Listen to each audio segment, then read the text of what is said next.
본문의 이야기는 아람과 두 번째 전쟁을 하는 것으로 본문이 시작되죠. 그래서 타이틀이 아람과 두 번째 전쟁 이렇게 나오죠. 그 말은 이미 한 번 전쟁을 했다.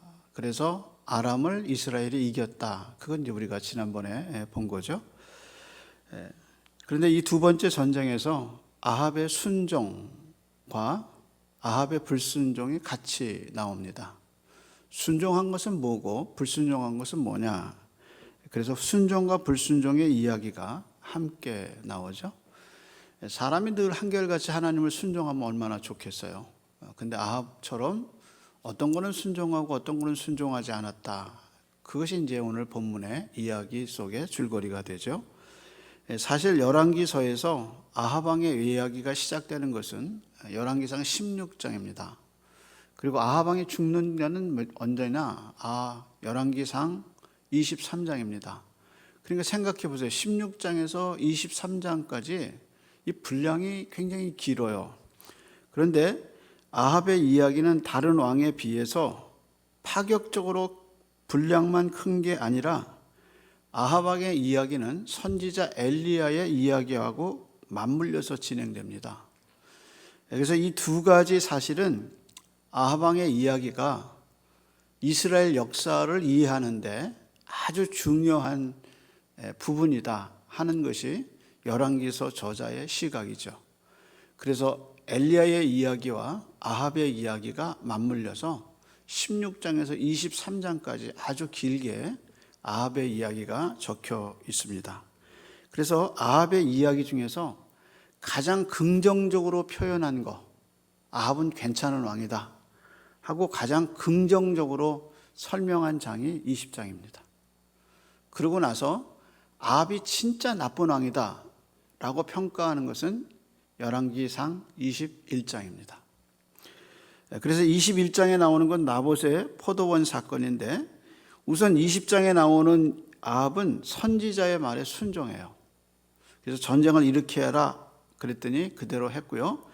전쟁을 앞두고 선지자가 고위 관리의 아들들을 모아서 전쟁하라 그랬더니 7,000명을 모아서 전쟁을 하죠. 그래서 전쟁에서 승리해요. 또 1차 전쟁이 끝내고 이제 오늘 본문에 보면 2차 전쟁이 시작되는데 선지자가 와서 또 얘기하잖아요. 힘을 기르고 전쟁을 준비하라 이렇게 얘기하잖아요. 그럴 때 순종하고 아합은 또 힘을 길러 군사를 또 정비하게 됩니다. 이렇게 순종하는 모습을 보면서 독자는 그래도 아합이 괜찮구나라는 생각을 하게 만들죠. 그러다가 21장에 가면 갑자기 아합은 아주 나쁜 왕으로 나옵니다. 그래서 나봇의 포도원을 빼앗기 위해서 나봇을 죽이는 왕으로 나오죠. 그래서 21장에 가서 나봇의 포도원 이야기가 얼마나 커다란 사건인지를 알 수 있는 것은 그동안 이름을 드러내지 않고 그 모습을 드러내지 않았던 엘리야가 직접 나타나죠. 엘리야가 직접 나타난 이유는 뭐냐? 하나님이 엘리야에게 나타나요. 그래서 너는 아합에 가서 이렇게 얘기하라 하고 하나님이 엘리야를 아합에게 보내죠. 그래서 뭐라고 얘기하느냐? 이렇게 얘기하죠. 아합에게 속한 자는 성읍에서 죽으면 개가 먹고 들에서 죽으면 공중의 새들이 먹을 것이다 라고 얘기합니다. 여러분, 시체를 개나 새가 먹는다는 이야기는 무슨 얘기냐면 장사를 지내줄 사람이 없다는 거예요. 사람이 죽었는데 아무도 장사를 지내줄 일가 친척과 또 자식이 없다는 거죠. 그래서 자식 없이 네가 그렇게 죽을 거다라고 얘기하죠. 실제로 아합 부부가 죽고 나서 아합의 아들들이 다 죽음을 당하죠. 그래서 이세벨이 죽었을 때는 개들이 와서 이세벨의 시체를 뜯어먹어요. 그것이 이제 현실이 된 거예요. 그래서 오늘 본문에 기록된 사건은 이제 아합이 순종했던 사건을 기록했습니다. 그래서 앞으로 나봇을 죽이게 된 아합 왕의 사이에서 이제 이 이야기가 기록되어 있죠. 그래서 본문은 아합이 아람이 1차 전쟁에서 지고 물러나서 아람과 이스라엘이 다음 전쟁을 준비하면서 시작이 돼요. 그래서 22절에 보면 선지자가 이스라엘 왕에게 다음 전쟁을 예비하라고 권하죠. 그런데 여기서 20장에 나오는 모든 선지자의 이름은 무명으로 나와요. 따라서 선지자가 3번 나오는데 이 3선지자가 동일한 인물인지 아니면 각자 다른 인물인지 아니면 두 사람이 3번 나오는지 우리는 잘 몰라요. 그래서 20장 전체에서 나오는 선지자의 이름이 다 무명으로 처리되어 있다는 거, 그것이 이제 특징이죠. 그래서 이제 선지자가 나와서 이제 해가 바뀌면 아람 왕이 쳐들어올 거니까 준비하십시오라고 얘기하고 그걸 준비하죠. 그래서 아람 왕이 준비를 하고 이제 아합이 또 그것을 준비를 하면서 26절에 보면 해가 바뀌어 벤하닷의 군대와 이스라엘 군대가 아합에게 진을 치죠. 그러면서 이 두 군대의 군사력을 비교하는데 그 비교하는 모습을 한번 봅시다. 27절입니다. 두 군사가 이제 아합에게 진을 치죠. 그리고 이제 두 군대가 이렇게 얘기하죠. 이스라엘 자손도 소집되어 군량을 받고 마주 나가서 그들 앞에 진영을 치니 이스라엘 자손은 두 무리의 적은 염소 떼와 같고 아람 사람은 그 땅에 가득하였더라. 이렇게 얘기하죠. 표현할 때 표현이 어떤 표현이죠? 뭘로 비유했어요? 염소떼. 이 염소떼라는 말이 참 재미있죠. 양은요 기질상 모인대요. 양이 이렇게 이제 기질상 놔두면 양은 모인대요. 그래서 양이 이제 어느 정도로 모이냐, 여름 같은 때 되면 이렇게 모여 있으면 양이 털이 많으니까 양과 양 사이가 이렇게 모여 있으면 몸에 열기가 나고 이제 염증이 생긴단 말이에요. 그럼 그거를 흩트기 위해서 어떻게 하느냐? 목자가 염소 새끼를 풀어놔요. 그럼 염소가 양떼 사이를 지나가면서 뭉쳐 있는 것을 흩어버려요. 그 말은 뭐냐면 염소는 뭉쳐지지 않는 거예요. 그래서 두 더미의 군대가 염소떼 같이 있다. 그 얘기는 이 뉘앙스가 그런 거예요. 이 군대가 별로 힘이 없겠구나. 그런 의미를 주는 것 같아요. 그래서 이스라엘 군대를 표현할 때는 두 떼의 염소떼가 있는 것 같다. 그런데 아람 군대는 지면에 가득하더라. 이렇게 표현했죠. 이 말은 군사력은 경제력에 비유하는데 아무리 이스라엘이 준비했어도 강대국인 아람 나라를 대적하기에는 준비가 부족한 거죠. 성경 저자의 초점은 그거예요. 이 전쟁의 승패가 사람의 준비에 있지 않고 어디에 있느냐? 군사력에 있지 않고 하나님의 손에 있다. 그거예요. 저는 이 본문을 보면서 그 생각했어요.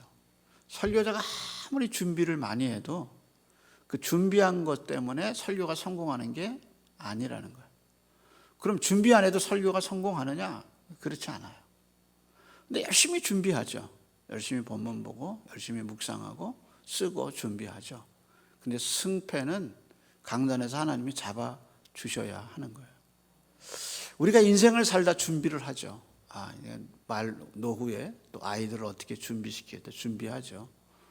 준비해 보세요. 하나님이 받아주시지 않는 준비 아무 소용없어요. 열심히 준비하죠. 그러나 하나님이 붙잡아 주시고 열어주셔야 그 준비가 쓰임받는 거예요. 그러니까 공부를 열심히 하고 뭔가 열심히 준비하고 그것이 인생에서 필요해요. 그래서 준비하라고 그런 거예요. 근데 준비했는데 보니까 아무리 준비해도 봐도 염소 두 떼밖에 그 정도밖에 준비가 안 되는 거예요. 그게 인간이에요. 근데 물고기 5마리 그리고 보리떡 부족한 거, 물고기 2마리, 보리떡 5개 아무 부족하잖아요. 근데 그것이 하나님의 손에 들어갔을 때 하나님이 놀랍게 쓰시는 거예요. 그게 하나님의 섭리예요. 그래서 결국에 나라의 운명과 우리 인생의 운명이 누구의 손에 있느냐? 내 손에 있지 않다는 거예요. 결국에 하나님의 손에서 이루어지는 거예요. 따라서 우리가 진짜 바라보고 진짜 경배하고 두려워할 분은 누구냐? 하나님이죠. 하나님을 두려워해야 돼. 아무리 인간이 준비해도 뭐해요? 이렇게 아하방이 이렇게 열심히 준비했는데 염소 때, 두 때, 그게 인간의 준비예요. 그래서 성경 저자는 이 전쟁에서 하나님의 주권, 그리고 결국은 하나님의 손에 있다는 것을 계속해서 강조하고 있죠. 그러면서 이 사람들이 뭐라고 아람 사람들이 얘기했느냐 한번 얘기하죠. 한번 보십시오. 26절입니다. 아람 군대의 이제 전략 회의의 내용이 이제 알려진 거죠. 26절에 이렇게 얘기하죠. 25절에 이렇게 얘기하죠. 또 왕의 잃어버린 군대와 같은 군대를 왕을 위하여 보충하고 말은 말대로 병거는 병거대로 보충하고, 근데 그다음 말이 뭐냐면 우리가 평지에서 그들과 싸우면 반드시 그들보다 강하리이다. 왕은 그 말을 듣고 그리하다 하니라 이렇게 얘기하죠. 이 사람들은 뭐라고 얘기했냐면 23절에 보면 하나님은 산의 하나님이다 그렇게 얘기했어요. 그들의 신은 산의 신이고 들판의 신이 아니기 때문에 이 군사 전력을 산으로 가지 않고 들로 가져오면 우리가 승리할 수 있습니다. 그러니까 병거를 강조하죠. 왜냐하면 병거가 들에서 유용하게 쓰이잖아요. 그러니까 보병을 준비하고 병거를 준비하고 잃어버렸던 보병 부대를 다시 병거 부대를 다시 해서 보병과 병거를 준비하고 이 전쟁을 들로 갖고 오죠. 그럼 우리 물어봐야 돼요. 그들이 산의 하나님이 이스라엘의 하나님이 산의 신이라는 말을 어디서 배웠을까? 이 사람들은 어디서 그런 정보를 얻었을까? 여기서 산이라는 말이 계속해서 강조되는 것을 보죠. 사실 여러분 이스라엘의 중요한 역사는 산에서 일어납니다. 예를 들어 볼까요? 아브라함의 이야기의 가장 절정은 어디예요? 모리아 산이죠. 그래서 약속의 씨가 거기서 쇼부를 이제 그 결정이 되잖아요. 그래서 부활의 하나님을 경험하고 내려오죠. 모리아 산의 이야기예요. 그래서 모리아 산에 여호와께서 여호와의 산에 준비하시리라. 이거 이스라엘 사람들에게 아주 아브라함의 후손들에게 아주 유명한 하나님의 약속이 되죠. 그 약속이 로마서 4장에 가면 믿음의 조상으로 아브라함이 우리의 조상이 되고 그 약속은 우리에게도 유산으로 영적 유산으로 내려오죠. 그래서 우리가 기도 중에 그러잖아요. 여호와께서 여호와의 산에 준비하시리라. 그래서 인생이라는 게 그런 거예요. 내가 준비하고 내가 노력해서 얻은 게 인생의 핵심이 아닌 거죠. 하나님이 준비해 주셔요. 그래서 우리가 인생길을 믿음으로 나가야 하는 이유가 거기에 있죠. 그래서 아브라함에게 준비하신 그 믿음의 하나님은 아브라함의 후손된 우리에게도 똑같이 인생에 필요한 것들을 준비하셔요. 그러니까 너무 염려하지 마세요. 너무 두려워하지 마세요. 하나님은 하나님의 산에 당신의 것을 준비하셨어요. 그것이 모리아산의 이야기고 우리에게는 그것이 역사적 사실이죠. 근데 그 사람들에게 그게 신화예요. 안 믿는 사람들에게 여호와께서 우리의 인생길에 준비하신다. 그 사람들에게는 그게 신화예요. 믿어지지 않는 이야기죠. 그러나 우리에게는 그것이 역사고 우리가 살아가면서 진짜 하나님의 준비하심을 정말 경험하잖아. 야, 진짜 하나님 어떻게 때에 맞게 이렇게 주실까? 어떻게 이렇게 정확하게 주실까? 정말 놀라게 되죠. 요즘 학교에서 너무 감사한 일이 뭐냐면 요즘 신학생들이 목사 되겠다는 사람이 없잖아요. 그래서 교단 신학교 빼고는 학생들 정원 채우기가 어려워요. 그래서 저희도 63명 학생, 굉장히 큰 규모입니다. 대학, 신학대학에서. 근데 우리가 63명, 65명 정원에 저희가 완전히 다 채웠어요. 이거 후기 모집해서 이거 쉽지 않거든요. 그러니까 교수님들도 너무 좋아하고 교직원들도 너무 좋아해요. 정말 기적 같은 이야기죠. 교단 신학교도 겨우 1대1, 1.5대1 뭐 이렇게 해서 채우고 겨우 채우거든요. 그런데 저희에게 하나님이 그렇게 은혜 주셔서 너무 감사하죠. 그게 뭐냐? 하나님이 하나님의 산에서 준비하신 거예요. 그러면 목사님 내년에는 어떻게? 내년 일은 또 내년에 가면 되지. 그렇잖아요. 후년은 어떻게? 아니 하나님이 올해도 이렇게 살아계신데 내년에 돌아가셔요? 아니잖아요. 그러니까 우리의 삶이 뭐냐? 하나님이 우리의 삶을 주관하시고 우리의 삶을 통치하시니까 그때 가면 또 하나님 그때 주셔요. 그러니까 정말 하나님의 산에 준비하시는 하나님의 은혜를 믿고 걸어가는 게 순례자의 길이고 우리의 길이에요. 그래서 아브라함의 그 역사적 사실은 산에서 시작돼. 근데 그 사람들에게 그것이 신화죠. 여러분 모세는 어때요? 이스라엘 백성이 애굽에서 나와서 하나님이 어디로 보내요? 시내산으로 보내잖아요. 시내 산에서 2개를 주시잖아요. 율법과 성막을 주시잖아요. 그것이 이스라엘 백성에게 얼마나 큰 힘인데요. 하나님께 경배하는 예배당을 받고 예배를 받고 그 다음에 하나님의 말씀을 받은 그 장소가 어디냐? 시내산이에요.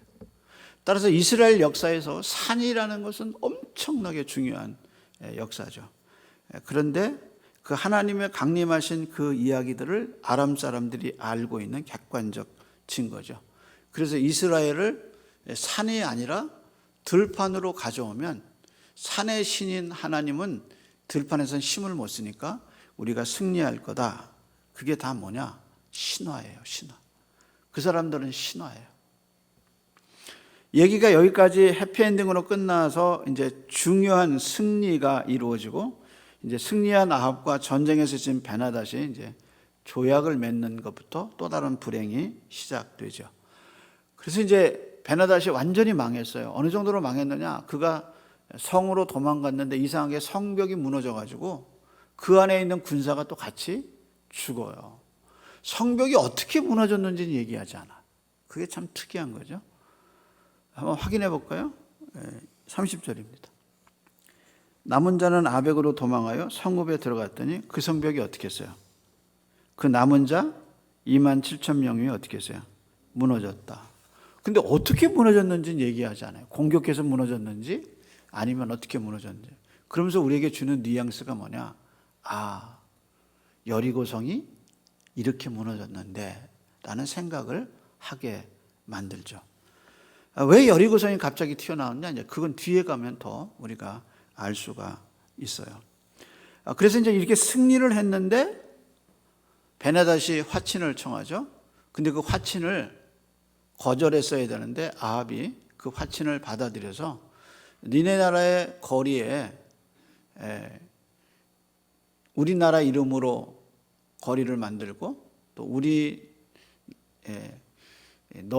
거리에는 너희 나라 이름으로 만든다. 그렇게 해서 이렇게 조약을 맺죠. 그래서 우리나라도 아주 유명한 강남의 거리 하나 있죠. 그 중동에서 이름을 갖고 온 어느 나라죠? 어떤 이름이죠? 테헤란로. 여러분 너무 잘 아시네요. 테헤란로가 중동의 그 거리 이름이잖아요. 그거예요. 그래서 서로 그렇게 조약을 맺고 서로 화친의 표시로 그 도시의 이름을 서로 만들죠.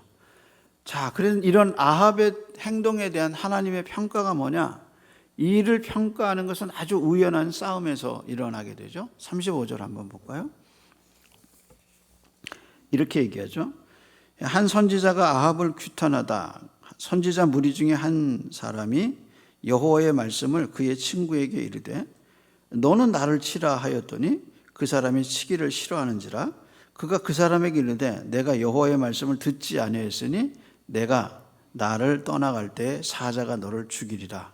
그 사람이 그의 곁을 떠나갔더니 사자가 그를 만나 죽였더라. 이렇게 얘기하죠. 여러분 이거 보면서 무슨 생각 드세요? 어디서 많이 보지 않았어요? 그러니까 이제 선지자 무리 2사람이 이제 얘기하는 거예요. 선지자 이제 엘리야 시대의 선지자 생도들을 키웠잖아요. 엘리사, 엘리야 이렇게 두 선지자가. 근데 선지자 두 사람이 이제 무리가 서로 얘기하는 거야. 한 친구에게 너 나 쳐라. 여호와께서 나한테 네가 나를 치라고 그러신다. 그때 이 친구가 야 내가 너를 왜 치냐? 그러고 안 친 거예요. 그랬더니 이 친구가 얘기하기를 하나님이 너를 통해서 나를 치라고 했냐? 네가 안 했으니까 너는 나를 떠나면 사자 넌 죽으리라. 그렇게 했는데 떠났는데 어떻게 했냐? 사자가 그를 잡아먹었다. 이거 어디서 나던 생각이냐? 열왕기상 13장에 여로보암이 왕이 된 다음에 베델과 단에다가 우상을 만들어 놨을 때 남쪽에 선지자가 찾아가죠. 근데 그 찾아가면서 뭐라고 그랬냐면 하나님이 거기 가거든 음식을 먹지 말고 물도 먹지 말고 가서 내가 전하는 말만 하고 와라. 이렇게 해서 13장이 시작되잖아요. 근데 그 선지자가 잘 사명을 완수하고 돌아오다가 늙은 선지자의 유혹에 빠져가지고 하나님이 너한테 물과 떡을 대접하라 그랬다. 그래서 집에 가서 그거 먹었다가 죽잖아요. 누구한테 죽어요? 사자한테 죽잖아요. 그래서 이 사건은 열왕기상 13장의 사건을 이야기하게 되죠. 그래서 그 선지자가 베델에서 다른 선지자 유혹에 빠져서 음식 먹고 죽었을 때 사자가 그 선지자를 잡아먹어요. 그런데 죽여놓고는 시신을 먹지 않고 시신을 지키고 있죠. 그것이 이제 특이점이죠.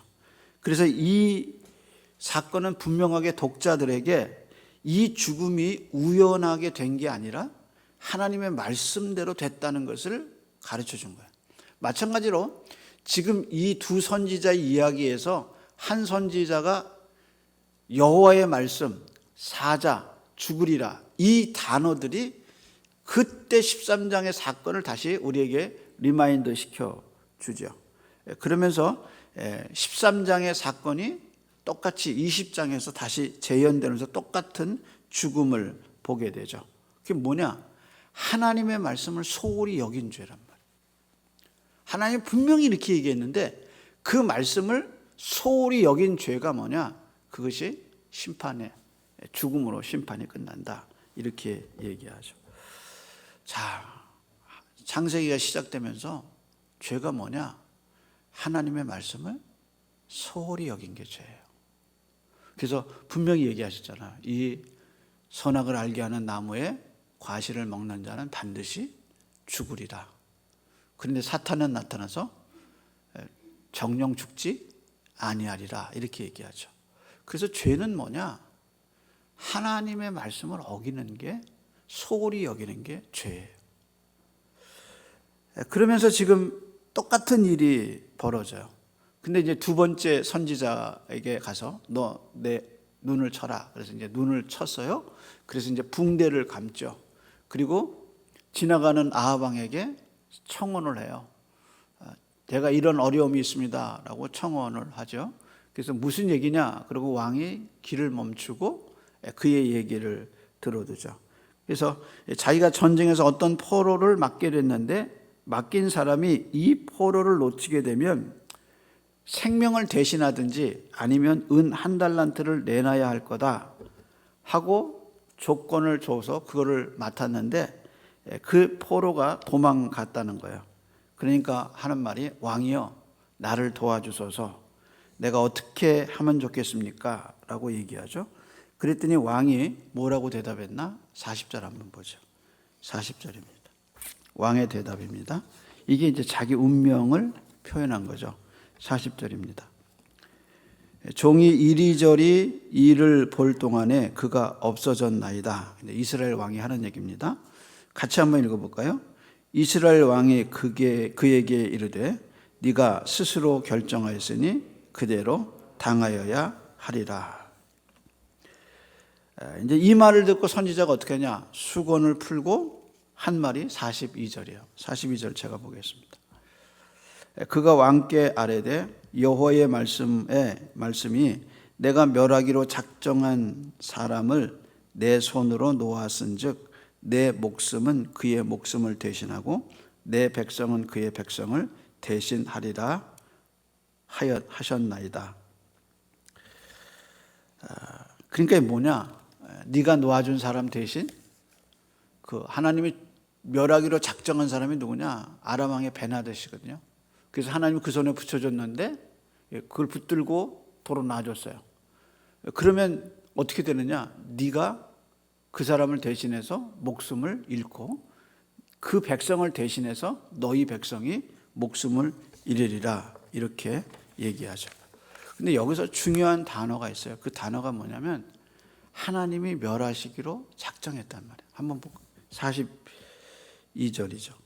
그가 왕께 아뢰되 여호와의 말씀이 내가 멸하기로 어떤 사람이에요?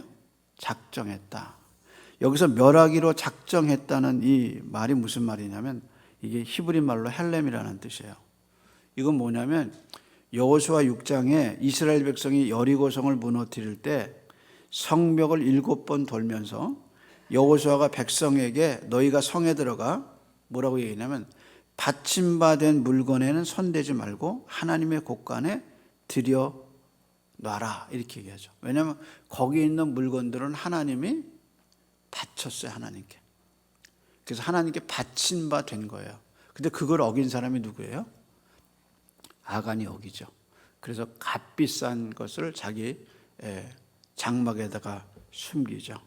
그래서 그 여호수아 6장에 받침받은 물건이 열왕기상 20장에서 누구냐? 베나닷이에요.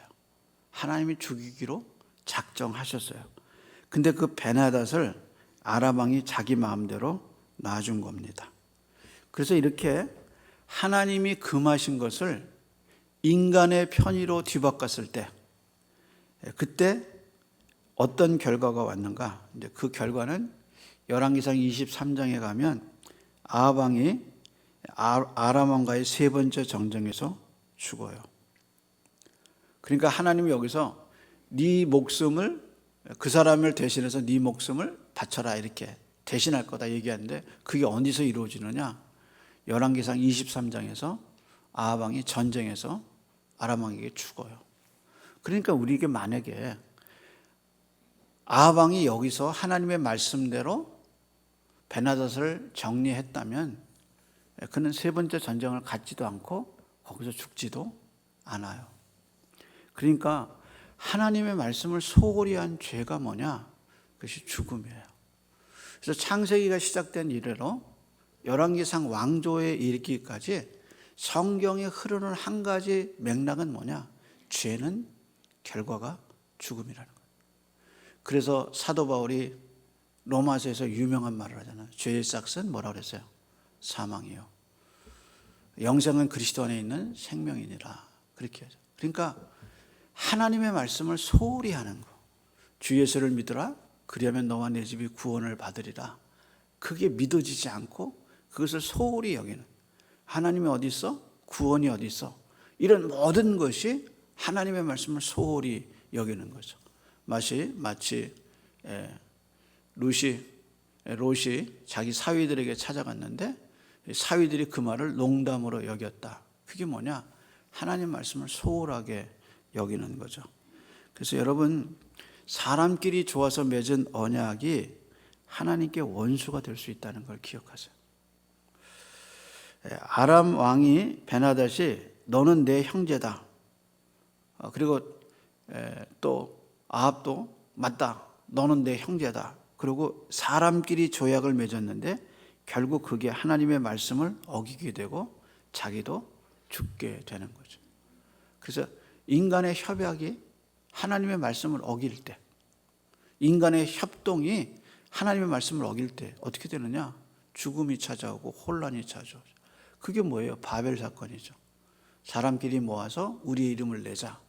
그리고 바벨탑을 쌓고 거대한 성을 건축했지만 그 다음에 어떻게 됐어요? 말이, 언어가 바뀌고 혼란이 일어나죠. 하나님이 없는 모든 혼란, 하나님이 없는 모든 언약, 하나님이 없는 인간의 협력, 그것은 결국 인간을 죽음으로 몰고 가게 돼 있어요. 따라서 요한계시록 3장에 아시아 7교회 중에 빌라델피아 교회가 예수님의 칭찬을 듣죠. 근데 예수님이 그 칭찬을 하시면서 이렇게 얘기하셔요. 내가 내 행위를 아노니 네가 적은 능력을 갖고도 내 말을 지키며 내 이름을 배반하지 아니하였구나. 그리고 10절에 또 뭐라고 얘기하시냐면 다시 한번 똑같이 얘기하셔요. 내가 나의 인내의 말을 지켰은즉 내가 또 너를 지켜 시험의 때를 면하게 하리라. 그래서 하나님이 아합의 왕의 이야기를 통해서 인간의 협약, 하나님의 말씀을 소홀히 여긴 결과 그것이 인간에게 죄, 죽음을 본인에게 갖고 왔듯이 요한계시록에서 주님이 가장 기뻐하시는 일은 뭐냐? 네가 적은 능력을 갖고도 큰 능력이 없어요. 근데 이 사람에게는 한 가지 소원이 있어요. 그게 뭐냐면 나는 하나님의 말씀대로 살겠다고. 그랬더니 네가 인내의 말을 지켰은즉, 인내의 말씀을 지켰은즉 나도 너를 지키어 시험의 때를 면하게 하리라. 이것이 빌라델피아 교인들에게 준 약속이죠. 여러분, 우리 큰 유명한 사람 아니잖아요.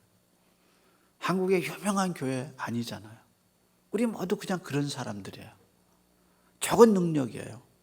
그런데 하나님이 네가 능력이 많건 네가 이름이 있든 없든 그게 중요한 거 아니에요. 중요한 건 뭐냐? 네가 나의 인내의 말을 지켰구나. 그래서 하나님의 말씀을 지키며 사는 게 그게 복이에요. 그래서 시편에 다윗이 고백하잖아요. 복 있는 사람은 악인의 꾀를 쫓지 않고 죄인의 길에 서지 아니하며 주야로 하나님의 말씀을 묵상하는 자로다. 그게 뭐냐? 우리의 행복이에요.